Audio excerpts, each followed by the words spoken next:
You've been through either 6 or 7 weeks of head and neck cancer radiation treatment. Then you went through 4 to 6 weeks of healing. So you are now ready to understand what's going to happen to your body after the 4 to 6 weeks of healing from the radiation. Well, the goal is the body will continue to heal. It is not uncommon for my patients to come in with a spit cup and they're still bringing up thick globs of saliva or thick secretions, kind of like ropey secretions that they feel as if they can pull out of their mouth into a napkin and push it into a cup. Those ropey secretions will begin to thin out over time slowly, but we want to make sure that you are staying hydrated with either sips of water or ice. Your mouth needs to stay as clean as possible. So we will have you on an individual oral care routine.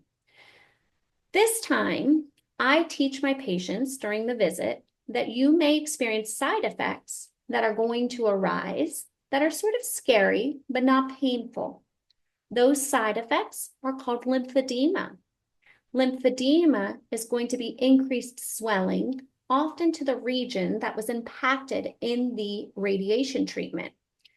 The lymphatic system is a constant pump in our body. It goes round and round, and that lymphatic system is always working to eliminate the waste and keep things moving in the direction that they should be so it can be returned to our cardiovascular system through the trunk. Now, if the lymphatic system gets grouchy or clogged up, we are going to retain fluid.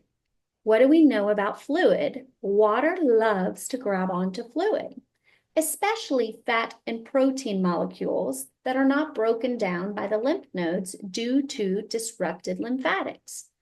So I tell my patients at the 4-week post-radiation visit and the 6-week post-radiation visit that somewhere between now and 12 weeks post-radiation, it is highly likely you will experience what's called lymphedema. It doesn't hurt. You're going to wake up. You're going to see sort of a waddle or a wobble, or you're going to feel thickness or fullness or heaviness. Lymphedema is diagnosed by your physician first, by the doctor. The doctor will then refer you to a certified lymphedema therapist or a speech pathologist who is trained in head and neck lymphedema management. And that therapist is going to teach you a sequence and series of techniques, manipulations, and movement of the lymphatic fluid to be able to help manage this side effect. Lymphedema mostly occurs right around 6 weeks to 12 weeks post-treatment. It's its worst at 12 weeks post-treatment, just a heads up. So this is what we know, and we continue at this time to try to push you to eat and drink. If you have a feeding tube, it is still important to use your swallowing muscles. There are 2 types of edema that we know about. The first is internal edema, which means the structures and the soft tissues inside the throat are going to increase in terms of swelling. That is going to increase the difficulty for us to move food through the throat.